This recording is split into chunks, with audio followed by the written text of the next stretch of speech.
வணக்கம். KPN மீடியாவை பார்த்து கொண்டிருக்கும் அனைத்து நல்ல உள்ளங்களுக்கும் எனது மனமார்ந்த வணக்கங்கள். இன்னைக்கு நம்ம ஒரு வாட்ஸ்அப் பற்றின ஒரு முக்கியமான டாப்பிக்கை பார்ப்போம். வாட்ஸ்அப்பில் மற்றவர்கள் டெலிட் செய்த மெசேஜை திரும்ப படிக்க முடியும் எப்படின்னு தெரியுமா? அதுக்கு ஒரு ட்ரிக்ஸ் இருக்குது. என்ன ட்ரிக்ஸ்னா, அதாவது டெலிட் ஃபார் எவ்ரி ஒன் கொடுக்கப்பட்ட மெசேஜை படிக்க விரும்பினால் அதை செய்ய முடியும். அது பற்றி முழு விவரம். வாட்ஸ்அப் பல நாடுகளில் பயன்படுத்தப்படுகிறது. இளைஞர்கள் முதல் பெரியவர்கள் வரை பயன்படுத்துகின்றனர். தகவல் பகிர்ந்து கொள்ள எளிதாக இருப்பதால் பலரும் இதற்கு வரவேற்பு தெரிவித்துள்ளனர். வாட்ஸ்அப்பில் பல்வேறு அம்சங்கள் உள்ளன.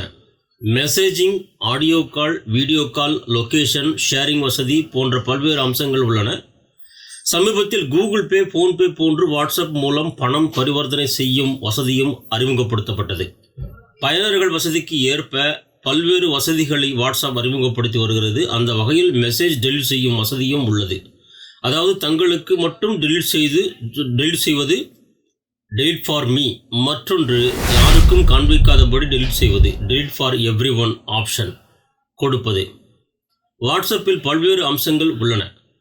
Messaging, audio call, video call, location, sharing வசதி போன்ற பல்வேறு அம்சங்கள் உள்ளன.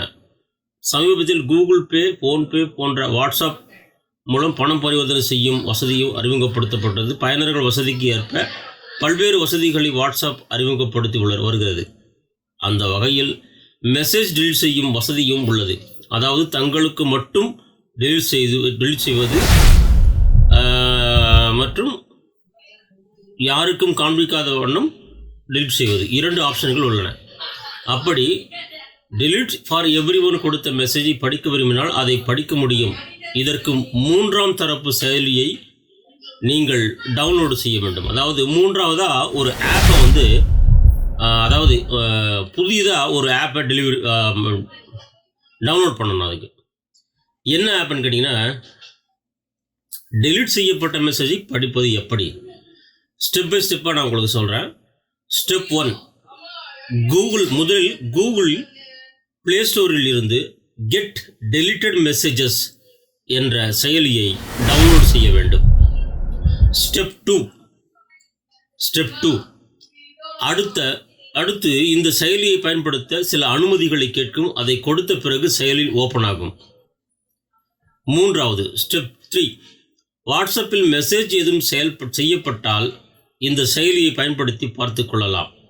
குறிப்பு: இந்த செயலி பேக்ரவுண்டில் இயங்குவதற்கு அனுமதி கேட்கும். முக்கியமாக இங்கே தான் கவனிக்கணும் நீங்கள் நோட்ஸு. அதற்கு உங்கள் mobile settings, apps and notifications சென்று அனுமதி கொடுத்து வழங்க வேண்டும்.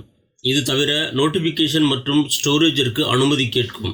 மேலும் ஒரு நபரின் வாட்ஸ்அப் பக்கத்தை ஓப்பனில் வைத்திருக்கும் போது மெசேஜ் டெலிட் செய்யப்பட்டால் அதை திரும்ப பார்க்க முடியாதே. இதுதான் ஒரு முக்கியமான செய்தி.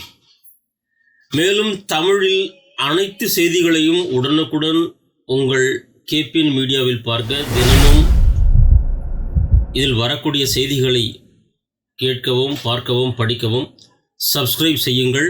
சப்ஸ்கிரைப் செய்த கையோடு பெல் பட்டனையும் அழுத்துங்க. மற்றவர்களுக்கு ஷேர் பண்ணுங்கள். முக்கியமாக கமெண்ட் பண்ண மறந்துடாதீங்க. ஏற்கனவே பார்த்துக்கிட்டு இருக்கிறவங்களுக்கு பிரச்சனை இல்லை.